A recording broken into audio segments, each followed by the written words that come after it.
sommes juste à côté, pourquoi pas nous parler, je ne vais pas vous manger, il n'y a aucun danger, un moment partagé, quelques mots échangés, un sourire bien poli, un bonjour, un merci.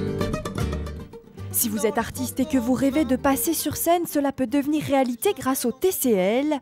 Pour la 2e année consécutive, le Citral lance un grand tremplin musical pour la fête de la musique. Alors cette année, contrairement à l'année dernière, les personnes qui sont invitées à participer au tremplin TCL et non plus au casting vont se produire sur une scène. L'objectif numéro 1, c'est de se produire effectivement le 21 juin, mais c'est également de les accompagner dans le cadre d'une démarche de projet pour se professionnaliser dans le milieu musical.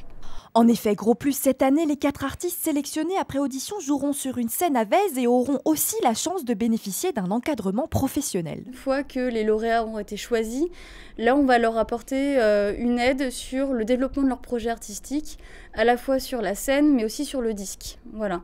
Donc souvent les groupes sont un petit peu perdus, ils savent pas trop où donner de la tête, surtout quand ils sont dans un tremplin, ils ont l'impression que tout va suivre derrière et c'est pas toujours le cas.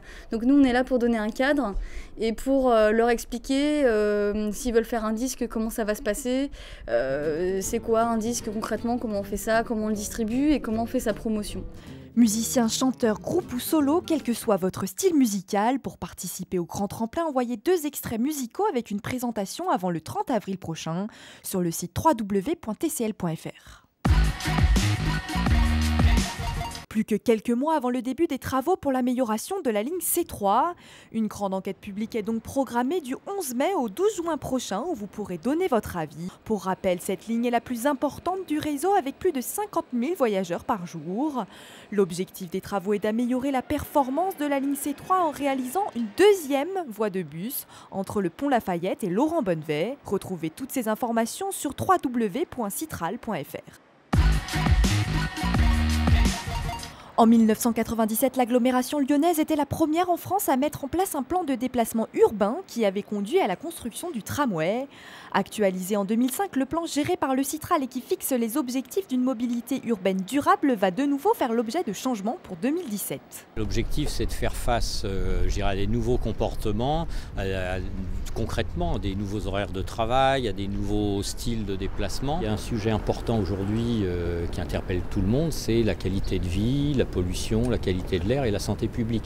Donc des modes qui finalement ne sont pas nouveaux mais plutôt anciens comme le vélo ou la marche à pied sont des modes de déplacement sur lesquels on aura peut-être envie de porter l'attention pour les remettre un peu au goût du jour moyennant un certain nombre d'aménagements ou de dispositions à prendre notamment en termes de sécurité.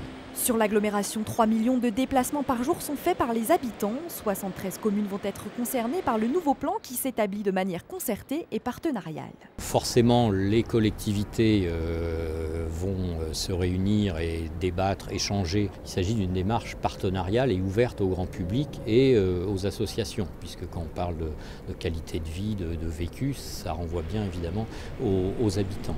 L'adoption du nouveau plan de déplacement urbain est attendue pour mi-2017. Le Citral recherche actuellement des habitants volontaires pour travailler sur le projet. Rendez-vous sur le site www.citral.fr/atelier PDU.